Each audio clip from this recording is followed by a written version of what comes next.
Hello সুপ্রিয় দর্শক, সবাইকে মুক্ত পেশা কৃষি চ্যানেলের নতুন একটি প্রতিবেদনে স্বাগতম। আশা করি সকলে ভালো আছেন। হ্যাঁ সুপ্রিয় দর্শক বন্ধু, আপনারা থাম্বনেল দেখেই আমার আজকে টপিক সম্বন্ধে হয়তো জানতে পেরেছেন। আমি আজকে কথা বলবো যে জমি চাষ ছাড়া কীভাবে সবজি চাষ করা যায়। অর্থাৎ জমিতে সাধারণত আমরা যখন কোনো ফসল লাগাতে চাই, ওই জমিটাতে আমরা আগে টিলার দিয়ে আমরা চাষ দিয়ে নেই, এরপর সাধারণত সবজি লাগানো হয় বা বিভিন্ন ফসল লাগানো হয়। কিন্তু আজকে আমি যে বিষয়টি নিয়ে কথা বলবো সেটি হলো জমিতে কোনো ধরনের টিলার দিয়ে চাষ দেওয়া ছাড়া কিভাবে আমরা সবজি চাষ করতে পারি। তো দর্শক বন্ধু, আপনারা দেখতে পাচ্ছেন আমি আপনাদেরকে এখানে পাশাপাশি 2 থেকে 3টা ক্ষেত আছে, ছোট ছোট ক্ষেত।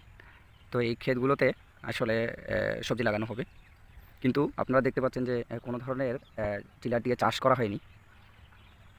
শুধুমাত্র দেখুন আপনারা 3 ফিট আকারে বেড করা হয়েছে এবং 3 ফিট পরপর একটা করে ক্যানেল বা নালা যদি আমরা বলি, পানির ড্রেন করা হয়েছে। সেই ড্রেনের মাটিগুলো তুলে এই যে বেডের মাঝ বরাবর 2 ফিট পরপর 2 থেকে আড়াই ফিট হবে, 2 থেকে আড়াই ফিট পরপর একটু একটু করে মাটির স্তূপ করা হয়েছে। আসলে এই মাটির স্তূপগুলির মধ্যেই সবজির বীজ লাগানো হবে এবং পরবর্তীতে এখান থেকে সবজি চারাগুলি গজালে আপনারা দেখতে পাবেন যে সবজি চাষ হচ্ছে। দেখুন আপনারা, এটা হচ্ছে টোটাল বেডটা। আর বেডের এই যে এখানে একটা স্তূপ আপনারা দেখতে পাচ্ছেন। তারপরে 2 ফিট আড়াই ফিট সামনে গেলে আরেকটা স্তূপ, এরপরে 2 ফিট আড়াই ফিট পর গেলে আরও একটা স্তূপ দেখতে পাচ্ছেন। তো এইভাবেই মাটির স্তূপগুলি দেওয়া হয়েছে এবং এখানে খুব সুন্দর এই জমিটাতে পানি সেচ দেওয়া হয়েছে। যেহেতু এখন শীতকাল, আসলে জমিতে পানির পরিমাণ খুব কম, যার কারণে সবজি বীজ লাগানোর আগেই এই জমিটাতে পানি সেচ দেওয়া হয়েছে, যাতে করে এই জমিতে যে আর্দ্রতা এটা সমানভাবে থাকে এবং বীজ লাগানোর পরে যাতে কোনো বীজ মিস না হয় জার্মিনেশনে, সব বীজ যাতে গজায়। যার কারণে জমিতে সেচ দেওয়া হয়েছে 2 দিন আগে। এখন জমিতে একটা জো চলে এসেছে।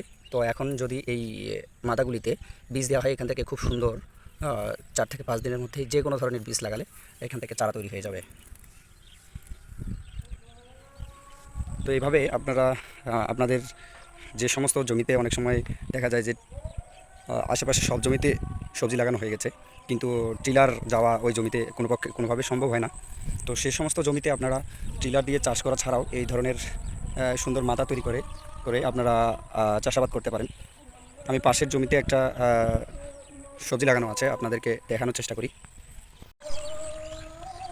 সুপ্রিয় দর্শক বন্ধু, আপনারা দেখতে পাচ্ছেন এটি ওই জমির পাশেই আরেকটি জমিতে সুন্দর দেখুন বেড করা হয়েছে 3 ফিট পরপর, এবং বেডের মাঝখান দিয়ে ছোট ছোট মাদা করে এখানে চারা রোপণ করা হয়েছিল। দেখুন এখন খুব সুন্দর, এগুলি আসলে কাঁকরোলের চারা।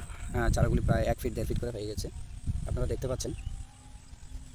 ওই পাশে ওখানে আছে, সামনে আছে, এভাবে করে বেডের মাঝখান দিয়ে 2 থেকে আড়াই ফিট পরপর সুন্দর করে, যেহেতু কাঁকরোল একটা স্কন্দ জাতীয় ফসল, এখানে কন্দ লাগানো হয়েছে, বীজ লাগানো হয়নি।